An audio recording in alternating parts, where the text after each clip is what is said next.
Il est 19h, mesdames, messieurs, bonsoir et merci de votre présence. Quelle menace y a-t-il autour du volcan sous-marin situé à 50 km de nos côtes? Peut-on vivre l'explosion du volcan Tonga dans le Pacifique? Et en cas de danger, serions-nous alertés à temps? Des questions sur lesquelles nous nous penchons ce soir. À moins de 3 mois de la présidentielle, si vous ne savez pas encore pour qui voter, êtes-vous sûr de figurer sur les listes électorales? Certains électeurs ont décidé de le vérifier dès maintenant pour ne pas avoir de surprise de dernière minute. Exemple à la mairie de Koungou. Le handball, le rugby à 15 signent leur grand retour au prochain jeu des îles à Madagascar en 2023. Une bonne nouvelle pour les ligues locales et on en parle en fin de journal. Voilà pour les titres, soyez les bienvenus. Mais d'abord, sachez que nous sommes en alerte jaune pluie et orage depuis ce matin. Une pluie qui devrait d'ailleurs être persistante dans les prochaines heures, nous rapporte Laurent Floch, directeur territorial de Météo France, au micro de Darwesh Daou et Faroussi. Pas d'inquiétude à avoir pour le moment. On est sur des durées de retour qui sont classiques pour la saison des pluies. Néanmoins, comme c'est le début de la saison des pluies, il faut rester prudent. Pour le moment, on n'envisage pas de passer au cran supérieur, ce qui est la vigilance orange. Pour l'instant, on reste en jaune pour 2 paramètres.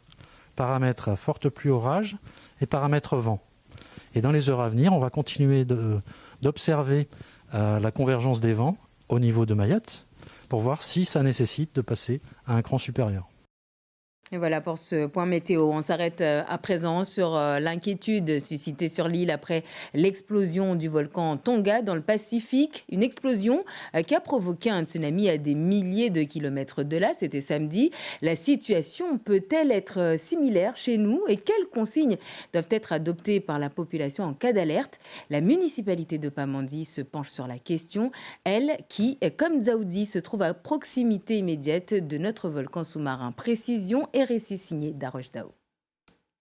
Pamandzi, en petite terre, un espace de seulement 4,24 km² situé au cœur du canal de Mozambique. Les 2/3 de ce minuscule territoire sont entourés d'un vaste platier soutenu par une barrière corallienne. Très exposé face au risque de catastrophes naturelles, Pamandzi n'est pas à l'abri d'un tsunami, d'autant plus qu'un volcan vient de naître à une quarantaine de kilomètres de la côte est de Mayotte. La municipalité reste sur le qui-vive. Nous avons cartographié tout Pamandzi et tracé des chemins pour faire acheminer la population vers les hauteurs et à des endroits bien précis pour un regroupement.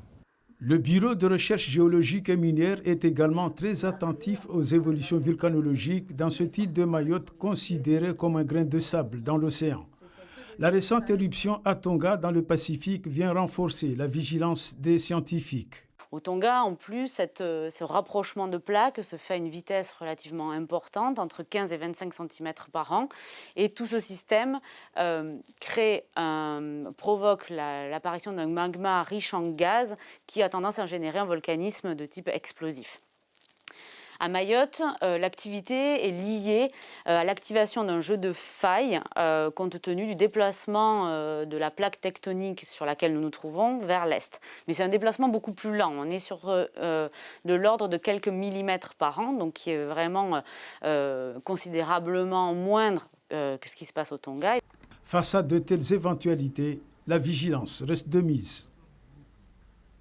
À moins de 3 mois de la présidentielle, certaines communes anticipent déjà les plaintes des électeurs qui souvent se retrouvent radiés des listes sans comprendre pourquoi. Et oui, depuis la création du répertoire électoral unique, les mairies n'ont plus la charge de la gestion des listes électorales. Certains décident donc, comme à Koungou, d'accompagner leurs administrés dans leur inscription afin que tout soit en ordre pour le jour J. Chafanti, Alibako, Géraldine, lui.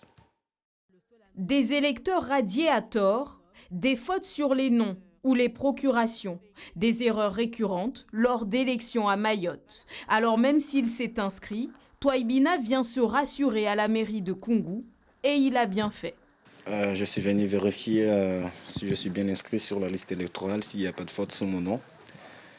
Et j'ai vu déjà qu'il y avait une erreur, vu que on m'a mis comme fille alors que je suis un garçon. Il ne pourrait pas voter parce qu'il est répertorié comme sexe féminin alors qu'on voit très bien que devant nous c'est un sexe masculin. Vous voyez, même si ça n'a pas d'importance, il ne pourrait pas voter. Avec 10 bureaux de vote à gérer et pas moins de 6 900 électeurs inscrits, la mairie de Koungou veut limiter les erreurs avant l'élection présidentielle d'avril. Depuis septembre dernier, elle accueille ses administrés pour des inscriptions ou des vérifications sur 3 sites, Koungou, Majikavo et Longoni. Et le constat est bien là. Beaucoup d'erreurs sur les noms, les orthographes, surtout ça, il y en a beaucoup. Donc les gens, il ne faut pas qu'ils hésitent à venir, parce que le jour des élections, on pourrait confondre les identités et le président du bureau de vote pourrait ne pas autoriser une personne à voter parce que ce n'est pas son vrai nom. Les usagers peuvent vérifier eux-mêmes leur inscription sur les listes électorales. Sur le site servicepublic.fr, ils ont jusqu'au 2 mars et jusqu'au 4 mars en mairie. On va parler maintenant de la sécurisation des frontières et de cette phrase dite sur nos antennes par le président du mouvement Le Temps d'Agir, Soula Saïd Souf, en mars dernier. En intégrant l'espace Schengen, nous aurions des effectifs de l'agence Frontex qui viendraient appuyer nos policiers qui sont au bord de l'asphyxie. Comment fonctionne alors l'agence Frontex? Est-elle vraiment efficace? Élément de réponse avec Julien Gasparuto, Frédéric Furnémont. Depuis un peu plus d'un mois, il survole les côtes de la France et de la Belgique quasi quotidiennement. Un avion déployé par les gardes frontières de Frontex pour identifier les réseaux de passeurs et repérer les embarcations de migrants qui tentent la traversée vers le Royaume-Uni. Comme vous pouvez le voir, nous avons une caméra sous l'avion avec un très grand zoom pour prendre des photos de jour comme de nuit. Grâce aux infrarouges, on peut identifier les sources de chaleur, les feux de camp et la présence de personnes. Il aura fallu attendre fin novembre et la tragique noyade de 27 migrants dans la Manche pour que cet avion soit mis en place. Frontex et les États membres discutaient pourtant du dispositif depuis de longs mois. C'est une belle victoire, elle a mis trop de temps, je regrette. Frontex est chargé d'épauler les États membres dans la surveillance des frontières. Ces patrouilles sont notamment présentes en Méditerranée pour lutter contre l'arrivée de migrants illégaux en Europe. Déployés dans une vingtaine de pays, Frontex emploie 2000 agents, il y en aura 10 000 d'ici 2027, avec un budget d'1 milliard d'euros par an. Des moyens en constante augmentation pour un résultat très controversé. Dans ce rapport, la Cour des comptes européenne décrit une agence pas suffisamment efficace, avec des lacunes et des incohérences qui entraînent un risque majeur dans les informations transmises. Frontex est également accusé par plusieurs ONG et députés européens d'avoir refoulé certains migrants de manière très musclée. Ça fait des années que les scandales éclatent sur l'agence Frontex. Des scandales de mauvais traitement, des scandales de non-assistance à personne en danger. Et ces scandales s'accumulent les uns après les autres sur la table des institutions européennes et tout le monde ferme les yeux. Frontex s'en défend et accélère le recrutement d'agents chargés de vérifier le respect des droits humains. Mais elle se heurte à un nouveau problème. La présence des gardes européens semble gêner certains pays qui veulent conserver la main sur leurs frontières. La Pologne, par exemple, a refusé l'aide de Frontex lors de l'afflux de migrants depuis la Biélorussie. Un choix très politique qui freine le développement de l'agence. Il y a un manque, je dirais, de coordination au niveau de l'Union européenne sur les politiques migratoires et d'asile. Et donc, ça provoque des perturbations aux frontières extérieures. Ça n'aide pas. La France entend profiter de sa présidence européenne pour créer un mécanisme d'urgence qui permettrait aux États membres de s'organiser entre eux en cas de crise migratoire. Une initiative qui viendrait en plus de Frontex et qui démontre que l'Europe cherche encore la bonne méthode dans la gestion de ses frontières. Renforcer justement l'efficacité de l'agence Frontex, l'une des priorités d'Emmanuel Macron dévoilée ce mercredi dans son discours au Parlement européen. Vous le savez, la France en a pris la présidence depuis quelques jours et ce pour une durée de 6 mois. Je vous propose d'écouter cet extrait où le président parle justement du sujet sensible de l'immigration clandestine. Face à ce retour du tragique dans l'histoire, l'Europe doit s'armer, non pas par défiance vis-à-vis des autres puissances, non, mais pour assurer son indépendance dans ce monde de violence, pour ne pas subir le choix des autres, pour être libre. D'abord, pour retrouver la maîtrise des frontières et de notre espace. Nous avons beaucoup progressé avec le renforcement en cours de Frontex, et la présidence française portera une réforme de l'espace Schengen qui est la condition du respect de sa promesse originelle d'un espace de libre circulation. Sans transition, direction Chirongi, au pôle culturel, où l'on trouve d'ailleurs l'unique salle de cinéma encore en activité dans l'île. Un cinéma géré depuis presque 2 ans par l'association Ciné Moussafiri. Mais en décembre dernier, l'équipe municipale en place rompt le contrat. Voyons pour quelles raisons avec Hachim Seyd Hachim. Cette scission a été prononcée à la mairie de Chirongi le 12 décembre dernier lors d'un conseil municipal. Elle met fin au contrat de délégation de services publics dont l'association bénéficiait depuis près de 2 ans. Plusieurs raisons sont évoquées dans cette affaire par la municipalité, particulièrement la gestion des comptes de l'association. Cette résiliation de contrat avant son terme suscite la réaction des responsables de l'association Ciné Moussafiri. Nous sommes dans notre droit, indique-t-elle. La mairie de Chirongi n'avait pas le droit de nous expulser des lieux. L'association Ciné Moussafiri maintient également que cette résiliation de contrat est abusive. Elle cacherait une volonté de mettre à terre une association qui œuvre pour l'intérêt public au service de la culture à Mayotte. La présidence et la direction de Ciné Moussafiri ne feront plus de commentaires. Jusqu'à présent, l'association Ciné Moussafiri n'aurait pas rendu les clés du cinéma. Quant à la mairie, le conseil municipal a voté le maintien des activités ainsi que l'ouverture de 2 postes techniques pour maintenir l'activité cinéma. Mais en attendant, les 2 parties restent suspendues au jugement en référé prévu le 2 février prochain. Et à noter que sur sa page Facebook, le cinéma de Chirongi a annoncé une reprise de sa programmation les 29 et 30 janvier.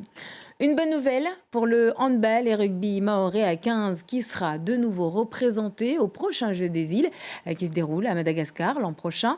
Les 2 disciplines étaient absentes lors des derniers Jeux de 2019 à Maurice. La décision est tombée hier après 2 jours de réunion à Tananarive du Comité international des Jeux. Papino Zaidani, Jaidi Maolida. Grand absent lors des derniers Jeux des îles de Maurice en 2019, le handball fait son grand retour en compétition pour les Jeux de Madagascar l'année prochaine. Avec 2 médailles d'argent lors de l'événement à La Réunion en 2015, le handball mahorais accueille cette nouvelle participation avec satisfaction. Le handball mahorais, effectivement, ne participe pas à tous les Jeux des îles. Mais en 2015, on a su montrer que on a des jeunes potentiels, que ce soit en hommes comme en femmes, et qu'on peut effectivement rivaliser avec le Z-Collect de l'océan Indien. Et on était effectivement finaliste, quand même, sur la première compétition qu'on peut dire en handball. Et je pense qu'on a aussi ce potentiel pour 2023 pour remporter, pourquoi pas cette fois-ci, les compétitions. Autre nouveauté, le rugby à 15 qui sera au programme des Jeux des îles de 2023. Pour le comité de rugby de Mayotte qui avait engagé une sélection pour la discipline à 7 en 2019, il va falloir lui donner la priorité afin de conserver toutes ses chances de médaille.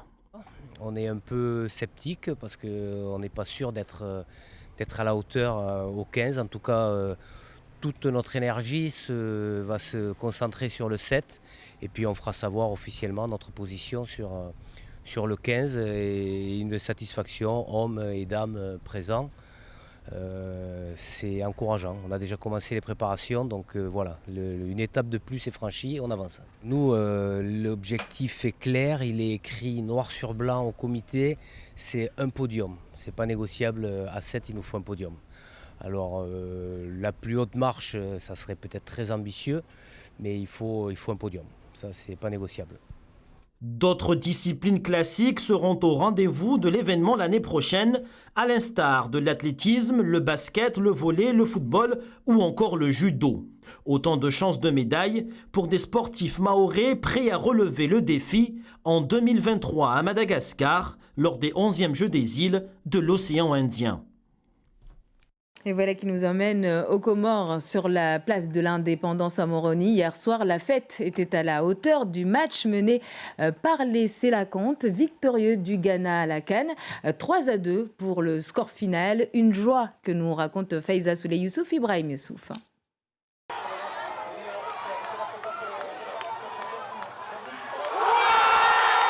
Historique, phénoménal. Hier, la sélection nationale a éliminé les Black Stars du Ghana par 3-2. Le premier à avoir marqué, évidemment, El Fardou, l'attaquant des Sélacantes, à la 4e minute seulement. Ahmed Mouini, par la suite, en a marqué 2 autres. Il faut souligner que c'est la 3e confrontation contre le Ghana.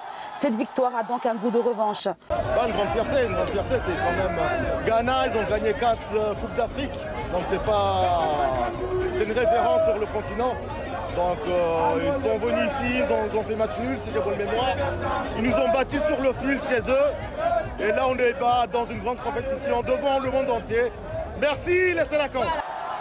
La joie n'a pas faibli. 2 heures après la fin du match, les supporters continuaient à affluer sur la place de l'Indépendance avec dans le cœur une fierté immense.